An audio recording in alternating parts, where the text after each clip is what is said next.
Hello friends and welcome to Knowledge Bharati. I am Bhavna Patidar here, and since I have started this video series for your coming NTA NET exam, I am sharing with you my personal notes without any editing. So friends, we have seen what was civil war in the history of England. In this video we will see what was interregnum, that is what was English interregnum. So first of all we will see the definition of interregnum: the time during which a throne is vacant between two successive reigns. So if there is no ruler to rule over a country and the throne is vacant, that period will be said to interregnum, or a period during which the normal functions of the government or control are suspended. So, if there is no ruler to rule over a country, it means no functions will be take over. Or we can say a lapse or a pause in a continuous series. The period from 1649 to 1660, when England was without a king, is called the English interregnum. So, interregnum was from 1649 to 1660. During this interregnum period, England was a republic. Now we will see what is republic. So, a state in which supreme power is held by people and their elected representatives, and which has an elected or nominated president rather than a monarch. This will be said to republic. Okay, now we will see interregnum, the role of Oliver Cromwell in during interregnum. So Oliver Cromwell became Lord Protector of England during interregnum, that is from 1649 to 1660, when there was no king in England to rule. Oliver Cromwell used religious beliefs in England's development, and we know that Oliver Cromwell was a Puritan. Okay, now we will see what the term Puritans means. The Puritans were English Protestant in 16th and 17th centuries who sought to purify the Church of England of Roman Catholic practices, mentioning that Church of England had not been fully reformed and needed to become more Protestant. So, Puritans were those who want to reform the Church of England, because according to them the Church of England had not been fully reformed and needed to become more Protestant. Puritanism played a very significant role in the history of England. And we know that Oliver Cromwell ruled under name of God.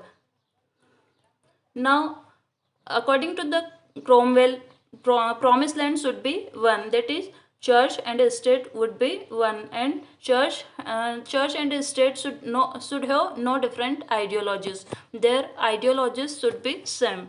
So, what is the promised land? The land that was given to Abraham and his descendants according to the promise God made in Bible, or the promised land, a happy place or condition that someone wants to reach, a place where dreams or hopes can come true. So, where is the promised land? Promised land is in Jerusalem.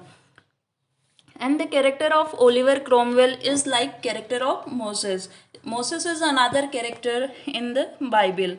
Oliver Cromwell divided England in 11 areas for administrative purpose, and he also made several laws for the England. So what were the laws? We will see some very important laws here. So makeup and bright color clothes. Makeup and bright color clothes banned for women. And this idea or this law can be said anti-feminist. Why? Because makeup and bright color clothes banned for women, only for women and not for men. Hard work was necessary for salvation of soul, and due to it, theaters were banned. We know that the theaters provide entertainment to people, but according to Cromwell or according to Puritanism, the concept of Puritanism says the concept of Puritanism is against pleasure seeking ideas. So Cromwell banned all the theaters. And he said, hard work is necessary if you want the salvation of your soul.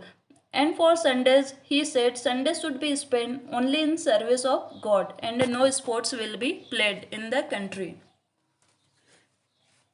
So he made very strict laws, and on Christmas he says Christmas will be spent only in praying of the god. So no celebrations will be done, but only prayer. Since we know that the Oliver Cromwell was a Puritan, so he was against Catholics. Oliver Cromwell killed many Catholics and also sent many to West Indies as slaves because he thought Catholics are threat to liberty. Oliver Cromwell was against Catholics and he considered Catholics as threat to liberty. And since he had made several laws which were very strict against women, against pleasure seeking ideas, so when he died as a hated man. And Oliver Cromwell was died in 1658 and he was buried in Westminster Abbey. As we all know that Geoffrey Chaucer was also buried in Westminster Abbey, and there are many poets who were buried in Westminster Abbey. So now after Oliver Cromwell, son of Oliver Cromwell, Lord Protector, son of Oliver Cromwell became Lord Protector of the England. But he was not as his father. He was not as strong his father, and lost kingdom of the England. In 1660, regained kingdom. Who regained kingdom of the England? Charles II.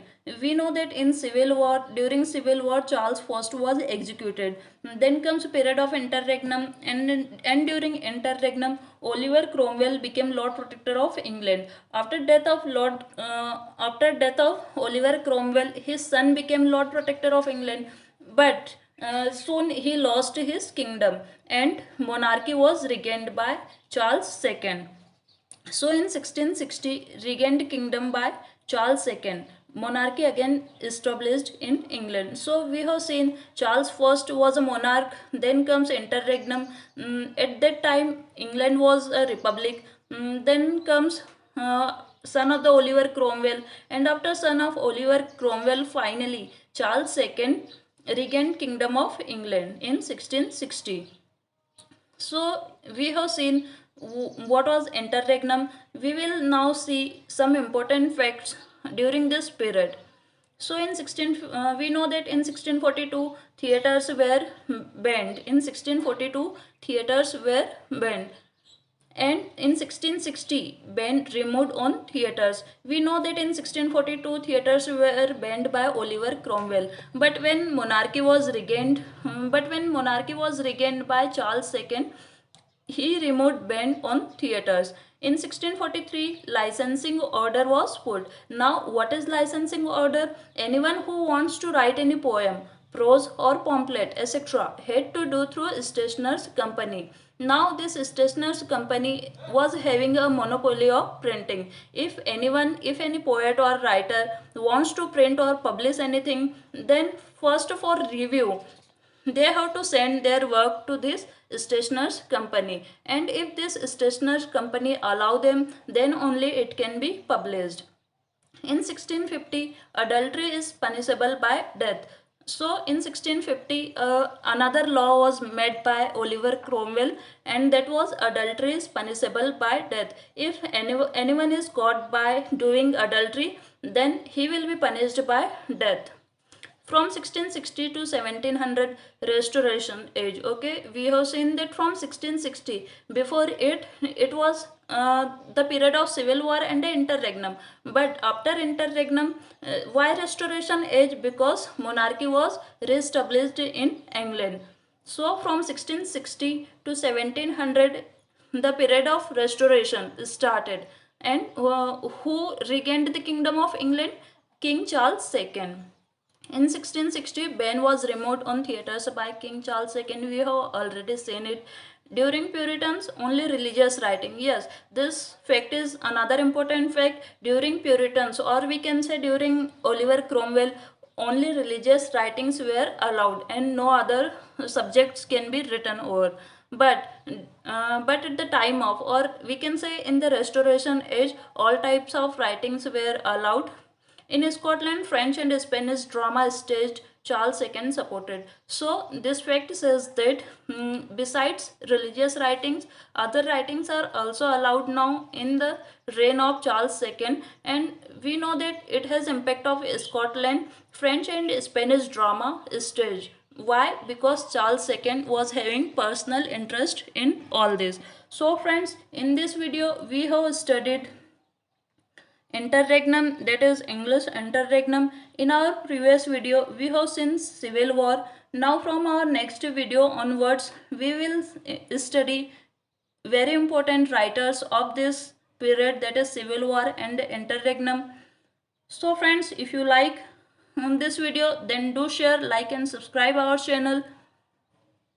Till then, keep visiting Knowledge Bharati, and thank you once again.